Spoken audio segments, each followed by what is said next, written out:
kesalahan itu diobati ya. Dan dia juga kalau diterangkan kesalahannya harusnya dia bersyukur kan, karena ada orang yang memperbaiki dari kekeliruannya. Ya, adapun terkait dengan penguasa itu kaitannya dengan maksiat yang terjadi di tengah mereka, dan memang Nabi perintah untuk bersabar, tegas di situ. Berbeda dengan orang yang berbuat bidah. Ya, bidah itu bukan hal yang digampangkan di dalam agama, adalah perkara yang dibesarkan. Karena itu apabila ada yang jatuh di dalamnya, maka diingatkan akan hal tersebut. Baik,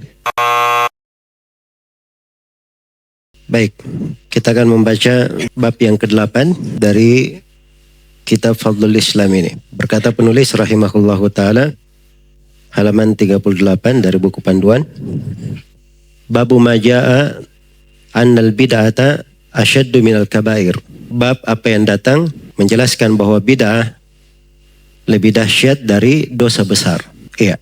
Di sini penulis rahimahullah menyebutkan di bab yang ke-8 penjelasan tentang bahaya bid'ah, dan bid'ah itu lebih berbahaya daripada dosa besar. Saya sebutkan di masail munasabatul babi lit tarjamah atau lil kitab, wa hiya ginal Islam anil bid'ah wa bayan khataril bid'ah wa ta'dhim syarriha. Penjelasan tentang tidak perlunya Islam dari bid'ah. Ini sisi lainnya dari kesempurnaan Islam dan keutamaannya. Islam sudah sempurna, sudah lengkap, tidak perlu kepada bid'ah. Karena itu bid'ah dalam agama itu dilarang. Bahkan wabayanu khataril bid'ah, dijelaskan tentang bahaya dari bid'ah tersebut. Wa ta'dhim syarriha, dan dibesarkan tentang kejelekan dari bid'ah itu.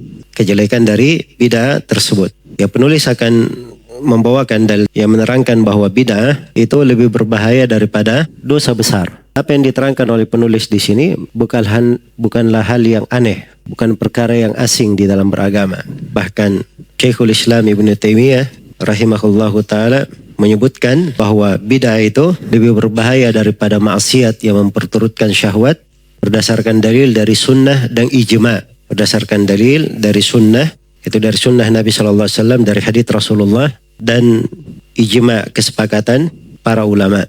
Jadi beliau menukil kesepakatan dalam hal tersebut. Iya, beliau menukil kesepakatan. Ini tidak sembarang ya, tentang ketika Syekhul Islam Ibnu Taimiyah rahimahullahu ta'ala menukil kesepakatan bahwa bid'ah lebih berbahaya daripada maksiat, itu memang seperti itu yang berjalan di tengah para ulama. Apa sebabnya bid'ah lebih besar daripada dosa besar, lebih dahsyat daripada dosa besar? Ya, banyak sebab. Akan diterangkan oleh penulis dalil-dalil tentang hal ini. Tapi saya globalkan penyebutan 4 sebab. Sebab yang pertama, bid'ah itu adalah mengada-adakan perkara baru dalam agama. Orang yang melakukannya menyangka itu bagian dari agama. Beda dengan dosa besar. Dosa besar, orang yang melakukan dosa besar, dia tahu bahwa dosa besar adalah apa? Orang yang bermaksiat, bukan dari agama. Kemudian sisi yang kedua, orang yang berbuat bid'ah karena dia sangka itu dari agama, dia menganggap bahwa amalannya benar. Dia di atas kebenaran. Karena itu sulit bertobat, sedikit yang bertobat. Berbeda dengan pelaku dosa besar. Dia tahu dirinya salah, dan dia tahu bahwa dirinya perlu bertobat. Dan perbedaan yang ketiga, atau hal yang membuat bid'ah lebih besar dari dosa besar, bahwa bid'ah itu adalah berbuat kedustaan terhadap Allah. Karena dia mensyariatkan apa yang tidak disyariatkan oleh Allah. Berbeda dengan pelaku dosa besar. Dia sadar bahwa perbuatannya haram. Kemudian yang keempat, pelaku bid'ah itu bisa menjadi sebab dia dicontoh oleh manusia, diikuti oleh orang-orang. Apalagi kalau dia punya ilmu, panutan di tengah manusia. Berbeda dengan pelaku maksiat. Umumnya orang benci kepada dosa maksiat. Dia tidak menyenangi pelaku maksiat itu. Baik. Jadi itu mungkin 4 sisi kenapa bid'ah itu lebih dahsyat daripada dosa besar. Lebih dahsyat daripada maksiat. Baik. Ini pembahasan yang sangat penting untuk dipahami. Di sini beliau bawakan beberapa dalil. Yang pertama, beliau berkata wa qauluhu azza wa jalla, dan firman Allah azza wa jalla, innallaha la yaghfiru ay yushraka bih wa yaghfiru ma duna dzalika liman yasha. Sungguhnya Allah Subhanahu wa taala tidak mengampuni dosa kesyirikan, akan tetapi Allah mengampuni dosa yang bukan kesyirikan bagi siapa yang Allah kehendaki. Ini ayat di surah Nisa, sampai di situ potongannya. Itu berulang 2 kali ya. Ada di ayat 48 ini, benar? Iya. Dan ada juga di ayat 116. Jadi 2 kali dalam surah Nisa. Cuman akhirnya yang berbeda. Tapi kalau potongan yang disebut oleh penulis itu 2 kali ya. Baik, saya poinkan di sini 2 pembahasan. Yang pertama, al-bid'ah qad takunu syirkan fa huwa ashaddu minal kabair. Bid'ah itu kadang kesyirikan. Jadi syirik itu berdasarkan konteks ayat lebih besar daripada apa? Dosa besar. Karena pelaku kesyirikan tidak diampuni, atau kesyirikan itu tidak diampuni. Sedangkan dosa selain kesyirikan diampuni bagi siapa yang Allah kehendaki. Iya. Maka ini menunjukkan bahwa bid'ah lebih besar daripada apa? Lebih dahsyat daripada dosa besar. Kemudian pembahasan yang kedua, tafsir ayat An-Nisa. Tafsir ayat surah An-Nisa ini. Innallaha la yaghfiru ayyushraka bih. Sungguhnya Allah tidak mengampuni dosa kesyirikan. Syirik di sini ada yang menafsirkannya syirik akbar, ada yang menafsirkannya dengan syirik asgar. Syirik akbar dan syirik asgar. Iya. Jadi Allah tidak mengampuni dosa kesyirikan semuanya, yang besar maupun yang kecil. Dan konteks ayat memang lebih luas ya, bukan terbatas pada syirik akbar saja. Yang tidak diampuni adalah syirik akbar dan syirik asgar. Dan ini ayat terkait dengan orang yang meninggal dan dia belum bertobat dari perbuatan apa? Perbuatan kesyirikannya, perbuatan dosanya. Nah, di sini harus dipahami ya, bahwa ayat ini sekali lagi terkait orang yang meninggal dan dia belum bertobat dari apa? Dari dosanya. Adapun kalau dia sudah bertobat dari dosanya, Allah mengampuni seluruh dosa, termasuk syirik dan kekafiran. Karena dalam Al-Quran, Allah berfirman, "Qul ya ibadiyalladzina asrafu ala anfusihim, la taqnatu min rahmatillah, innallaha yaghfirud dunuba jami'an. Innahu huwal ghafurur rahim." Katakanlah wahai Nabi Muhammad, sampaikan kepada mereka firmanku, wahai hamba-hambaku yang melampaui batas terhadap dirinya, jangan kalian berputus asa dari rahmat Allah. Sungguhnya Allah mengampuni seluruh dosa, termasuk dosa kesyirikan. Diampuni kalau seorang bertobat. Iya. Kemudian Allah tegaskan bahwa dirinya Maha Pengampun lagi Maha Penyayang. Al-Ghafurur Rahim.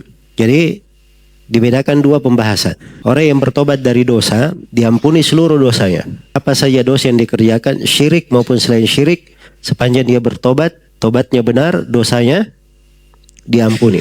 Nah, maka ayat ini yang kita baca di surah Nisa ini terkait dengan orang yang berbuat dosa dan belum bertobat dari dosanya. Kalau dosa yang dikerjakan adalah syirik akbar maupun asgar, dia meninggal dalam keadaan belum bertobat, maka dosanya tidak diampuni. Dosanya tidak diampuni. Iya. Ada yang berpendapat seperti itu untuk syirik asgar. Dan ada yang berkata bahwa yang tidak diampuni syirik akbar saja. Adapun syirik asgar, dia masuk di dalam deretan dosa kecil, dosa selain syirik. Jelas ya? Tapi kalau kita perhatikan konteks ayatnya itu lebih umum. Dan ini menunjukkan bahaya perbuatan kesyirikan. Dan sisi bahaya bid'ah, syirik itu kadang berupa, atau bid'ah itu kadang berupa kesyirikan. Kadang berupa kesyirikan. Iya. Sebab syirik itu mengada-adakan kedustaan atas nama Allah. Dan itu adalah sifat bid'ah. Baik. Wa yaghfiru ma duna dzalika liman yasha. Dan Allah ampuni selain daripada dosa kesyirikan bagi siapa yang Allah kehendaki. Adapun dosa selain kesyirikan itu tahtal masyiah, di bawah kehendak Allah. Kalau Allah berkehendak, dia disiksa sesuai dengan kadar dosanya, tapi setelah selesai siksaannya dia dimasukkan ke surga karena dia masih punya keislaman. Dan kalau Allah berkehendak diampuni dosanya, dia tidak disiksa, maka itu di bawah masyiah, di bawah kehendak Allah Subhanahu wa taala. Baik, jadi ini ayat yang pertama. Ayat yang kedua, dan firman Allah taala, "Faman adzamu mimman iftara 'ala Allahi kadiban liyudhilla an-nasa bighairi ilm." Siapakah yang lebih zalim dari orang-orang yang mengada-adakan membuat-buat kedustaan terhadap Allah untuk menyesatkan manusia tanpa ilmu, tanpa pengetahuan. Iya. Maksudnya di sini menyesatkan manusia tanpa ilmu, ini sifat ya, bentuk penyesatannya, sifatnya. Jadi jangan ada yang berkata ada yang menyesatkan dengan ilmu. Iya. Tapi sifat penyesatannya itu biasanya mereka tanpa ilmu. Baik, di sini saya poinkan dua pembahasan. Pembahasan yang pertama, al-mubtadi' mimman yaftari 'ala Allahi kadziban. Orang yang berbuat bid'ah itu termasuk orang yang mengada-adakan kedustaan atas nama Allah. Jadi ayat ini dibawakan oleh penulis. Beliau ingin menjelaskan bahwa bid'ah lebih berbahaya daripada dosa besar. Kenapa? Sebab dalam ayat dikatakan siapakah yang lebih zalim? Artinya tidak ada yang lebih zalim daripada orang yang mengadakan kedustaan ini. Dan pelaku bid'ah termasuk orang-orang mengadakan kedustaan. Iya. Ini semuanya tentang iftira. Ini masuk di dalam banyak pembahasan. Masuk di dalam pembahasan orang yang berucap tanpa ilmu. Masuk di dalam pembahasan bahaya kesyirikan. Dan masuk di dalam pembahasan bahaya bid'ah. Iya. Dan penulis di sini membawakannya untuk menjelaskan bahwa bid'ah lebih besar daripada, lebih dahsyat daripada dosa besar. Kemudian yang kedua, abdul mu'anwa wa yatafawat. Kezaliman itu memiliki berbagai bentuk dan dia berjenjang-jenjang. Jadi sebagian kezaliman ada yang lebih besar daripada yang lainnya. Iya. Syirik kezaliman ya, karena dikatakan dalam Al-Quran inna syirka la dzulmun azim. Sesungguhnya kesyirikan itu kezaliman yang sangat besar. Iya. Dan berucap atas nama Allah tanpa ilmu itu bisa lebih besar lagi kezalimannya. Karena di ayat dikatakan faman azlamu. Siapa yang lebih zalim? Artinya tidak ada yang lebih zalim daripada orang yang mengadakan kedustaan atas nama Allah. Karena itu sebagian ulama berpendapat bahwa dosa yang paling besar itu adalah berucap atas nama Allah tanpa ilmu. Karena kesyirikan itu sebabnya karena berucap atas nama Allah tanpa ilmu. Itu pendapat Ibnul Qayyim rahimahullahu ta'ala dan dikuatkan oleh sejumlah ulama termasuk guru kami Syekh Shalih Al-Fauzan hafizahullahu ta'ala. Ya karena di ayat di surah Al-A'raf qul innama harrama rabbi al-fawahisha ma dhahara minha wa ma batan wal ithma wal bagya bighairi al-haqq wa an tusyriku billahi ma lam yunazzil bihi sultana wa an taqulu 'ala Allahi ma la ta'lamun. Ini disebutkan hal-hal yang diharamkan ala sabilit tadalli. Sebutkan hal yang diharamkan dari yang kecil sampai paling besarnya. Katakanlah sesungguhnya Rabbku mengharamkan kekejian yang tampak maupun yang tidak tampak, dosa, kezaliman tanpa hak, dan Allah mengharamkan kesyirikan. Kemudian Allah mengharamkan kalian berucap atas namanya tanpa ilmu. Jadi yang paling terakhir disebut berucap, kalian berucap atas nama Allah tanpa ilmu, dari yang kecil sampai yang paling besar. Berarti ini yang paling besarnya. Iya, dan ini didukung oleh ayat ini. Didukung oleh ayat ini. Karena itu bukan sembarangan seorang itu berbicara tanpa ilmu. Jadi kezaliman itu banyak bentuknya. Syah di dalam sebuah hadits yang diriwayatkan oleh At-Tayalisi dan selainnya, Nabi membagi kezaliman terbagi tiga. Ada zulmun yughfaru, ada zulmun la yughfaru, dan ada zulmun la yutraku. Ada kezaliman yang tidak diampuni, yaitulah kesyirikan. Ada kezaliman yang diampuni, itu kezaliman antara hamba dengan Rabbnya. Dan ada kezaliman yang tidak ditinggalkan, maksudnya tetap diperhitungkan, dihisab. Ini kezaliman antara sesama makhluk. Iya. Tiga jenis kezaliman. Baik. Selesai ayat yang kedua. Ayat yang ketiga, dan firman Allah Ta'ala, liyahmilu awzarahum kamilatan yawmal qiyamah wa min awzaril ladhina yudhillunahum bighairi ilm ala sa'a ma yazirun. Ucapan mereka ini mengakibatkan mereka memikul dosa-dosanya dengan penuh pada hari kiamat. Dan mereka juga memikul sebagian dari dosa-dosa orang yang mereka sesatkan tanpa ilmu. Iya. Ala sa'a ma yazirun.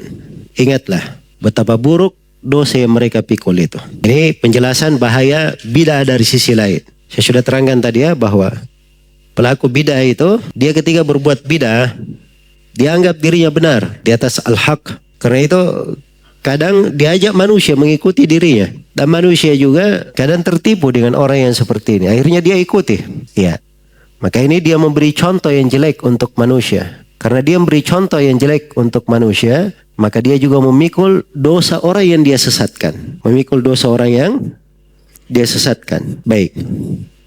Karena itu saya poinkan di sini, sahibul bid'ah yahtamilu wizrahu wa wizra may yaqtadi bihi li'annahu qudwatul linnas wa gharrahum bidhalalatih. Pelaku bid'ah itu dia menyandang dosa dia sendiri dan dosa orang yang mengikutinya karena dia panutan manusia dan dia menipu mereka dengan kesesatannya. Baik. Jelas ya sisi pendalilan dari ayat. Iya. Kemudian berikutnya dari dalil yang menunjukkan bahwa bid'ah lebih dahsyat daripada dosa besar. Kata beliau, wa fi sahih annahu sallallahu alaihi wasallam qala fil khawarij aina malakitumuhum faqtuluhum lain lakitumuhum laqtulannahum qatla'at. Dalam as-sahih, ya maksudnya sahih Bukhari dan sahih Muslim, dari dua orang sahabat, Nabi sallallahu alaihi wasallam bersabda tentang khawarij, dimanapun kalian menjumpai mereka faqtuluhum, bunuhlah mereka. Dan Nabi sendiri berkata, lain lakituhum, kalau saya menjumpai mereka, seandainya saya menjumpai mereka, sungguh saya akan membunuh mereka sebagaimana kaum Ad dibunuh. Iya, jelas ya.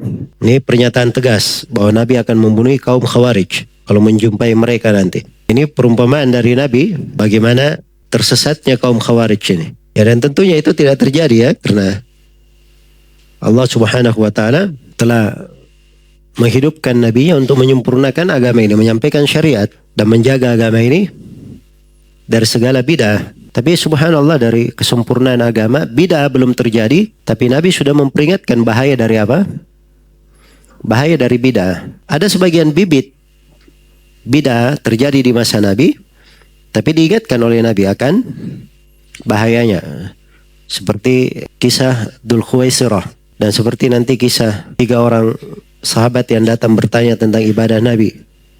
Itu langsung diingatkan oleh Rasulullah SAW. Seperti ada sebagian sahabat yang ingin tabattul, dia ingin mengkebiri dirinya untuk ibadah, juga dilarang oleh Nabi. Iya, maka itu sudah diputus di masa Rasulullah SAW. Diperingatkan bahaya bid'ah, padahal bid'ah itu sendiri belum terjadi atau belum tersebar di tengah umat. Tapi sudah diingatkan bahayanya. Nah, ini memang ujian besar di tengah umat. Dan itu akan meredupkan dari keutamaan Islam mereka kalau ada bid'ah di tengah mereka. Karena itu penulis dari fikihnya di sini beliau ingatkan tentang bahaya bid'ah di dalam kitab Fadlul Islam, supaya seorang sempurna keislamannya, keutamaan Islam yang dia miliki lengkap, dan dari kelengkapan keutamaan Islam yang dia miliki, dia menghindari dari segala bid'ah. Iya. Jadi Nabi di sini sebutkan tentang membunuh kaum Khawarij. Dia kata beliau menjumpainya, beliau akan membunuhnya. Dan itu banyak ya bahasa Nabi tentang kaum Khawarij ini. Banyak bahasanya. Mereka disifatkan sebagai bangkai yang paling jelek di bawah kolong langit. Orang yang membunuh mereka sebaik-baik manusia. Dan orang yang dibunuh oleh kaum Khawarij sebaik-baik orang yang terbunuh di bawah kolong langit. Banyak pensifatan Nabi terkait dengan Khawarij ini. Tapi sebaliknya, nah ini bersambungnya dua pendalilan. Kaum Khawarij, dalil berikutnya wafihi, dan juga dalam as-sahih, annahu sallallahu alaihi wasallam naha an qatli umara'il jur. Naha an qatli umara'il jawri ma sallu. Taib. Wafihi annahu sallallahu alaihi wasallam naha an qatli umara'il jawr ma sallu. Dalam as-sahih bahwa Nabi sallallahu alaihi wasallam juga melarang untuk membunuh, memerangi penguasa yang sewenang-wenang sepanjang mereka masih sholat. Sepanjang mereka masih sholat. Saya poinkan di sini pembahasannya. Al-bid'ah aghladu minal kabair. Lianna Nabi sallallahu alaihi wasallam abaha qatla al-khawarij li bid'atihim wa lam yujiz qatla umara'il juri wa lam yujiz qatla umara'il jawri ala ma'siyatihim. Iya. Jadi sini terdapat dalil bahwa bid'ah itu lebih besar daripada apa? Kabair. Lebih besar daripada kabair. Lebih besar daripada dosa besar. Iya. Karena Nabi membolehkan untuk membunuh kaum Khawarij. Membolehkan membunuh kaum Khawarij. Khawarij itu kesalahannya apa? Bid'ah atau dosa besar? Saya tanya, kaum Khawarij kesalahannya apa? Bid'ah atau dosa besar? Bid'ah mereka, berbuat bid'ah dalam agama.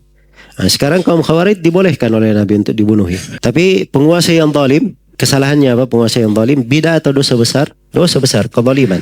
Bersamaan dengan itu, Nabi perintah untuk bersabar terhadap penguasa yang zalim. Tidak boleh kudeta terhadap mereka, tidak boleh membunuhinya. Iya. Jelas ya? Oke, ini menunjukkan bahwa bid'ah itu lebih besar, dosa besar. Lebih dahsyat daripada dosa besar. Iya. Dan ini adalah hal yang telah dimaklumi. Dan Syekhul Islam Ibn Taimiyah rahimahullah, sebagaimana yang saya sebutkan tadi, beliau menukil kesepakatan ulama di atas hal tersebut. Dalil yang dibawakan oleh Syekhul Islam ketika beliau menjelaskan bahwa bid'ah itu lebih besar daripada maksiat yang memperturutkan syahwat, beliau membawakan dalil ini bahwa Nabi SAW memerintah membunuh kaum Khawarij, sedangkan terhadap penguasa yang zalim Nabi perintah untuk apa? Bersabar, sebab kaum Khawarij itu bid'ah yang mereka kerjakan, sedangkan penguasa yang zalim yang mereka kerjakan adalah apa? Adalah maksiat. Baik. Jadi subhanallah, ini fikih mendalam ya dalam memahami agama. Ada sebagian orang, ya, dan ini berjalan ya pada sebagian manusia, ketika ada dari ahlul ilm, orang-orang yang berilmu, menjelaskan tentang kesalahan sebagian orang yang keliru dalam pembahasan agama. Orang-orang yang keliru ini berkata, kenapa kami diingatkan kesalahannya, sedangkan penguasa yang zalim kalian bersabar? Ya harusnya kalau terhadap penguasa saja kalian bersabar, harusnya terhadap para dai kalian juga lebih bersabar. Ini kias mal farik namanya. Ya, sembarang saja mengkiaskan. Kesalahan itu diobati ya, dan dia juga kalau diterangkan kesalahannya harusnya dia bersyukur kan, karena ada orang yang memperbaiki dari kekeliruannya. Ya, adapun terkait dengan penguasa itu kaitannya dengan maksiat yang terjadi di tengah mereka, dan memang Nabi perintah untuk bersabar, tegas di situ. Berbeda dengan orang yang berbuat bid'ah. Ya, bid'ah itu bukan hal yang digampangkan di dalam agama, adalah perkara yang dibesarkan. Karena itu apabila ada yang jatuh di dalamnya, maka diingatkan akan hal tersebut. Baik. Jadi harus dibedakan antara masalah-masalah. Karena itu kalau seorang punya fikih yang bagus terhadap agama, dia akan lebih detail di dalam memandang perkara-perkara itu. Kemudian yang kedua, dikatakan di sini bolehnya membunuh kaum Khawarij untuk menahan dampak dari bid'ah mereka dan untuk keseriusan di dalam menjelekkan bid'ah tersebut. Iya, kaum Khawarij ini boleh untuk dibunuhi. Tapi perintah membunuhi di sini ini kembali ke siapa? Ya, ini kembali kepada pimpinan negara. Pimpinan negara yang apa? Membunuhinya, memeranginya. Ini bukan orang per orangnya dia melihat ahlul bid'ah. Oh ini si perangi ahlul bid'ah ini. Ya, ini keliru ya, sebab di sini bahasa kaitannya kepada Nabi. Dia kata saya menjumpai mereka. Beliau pimpinan negara, maka apabila hal tersebut berasal dari pimpinan negara, dibolehkan untuk memerangi kaum Khawarij, sebagaimana Ali bin Abi Thalib dan para sahabat memerangi kaum Khawarij. Iya, dan peperangan terhadap kaum Khawarij itu berjalan dari masa ke masa, berjalan dari masa ke masa, karena memang boleh untuk memerangi mereka. Sampai di masa sekarang ini, ya, dari pemerintah yang memerangi kaum Khawarij dalam kedok ISIS, Al-Qaeda maupun yang lainnya, itu adalah hal yang dibolehkan secara syar'i.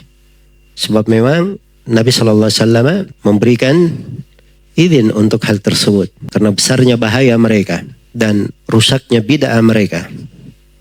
Iya, orang-orang Khawarij ini bisa memberikan bahaya-bahaya untuk umat Islam, apa yang tidak bisa dilakukan oleh orang-orang kafir, apa yang tidak bisa dilakukan oleh orang-orang kafir. Iya, sampai mereka bisa meledakkan masjid-masjid, ya, sampai hampir bikin prahara di masjid Nabi SAW, karena memang mereka keyakinannya seperti itu. Mereka anggap itu sebagai apa? Jihad di jalan Allah. Pemikirannya sangat keliru sekali. Baik. Assalamualaikum. Dukung terus jalannya penyebaran dakwah ini dengan like, share, dan subscribe.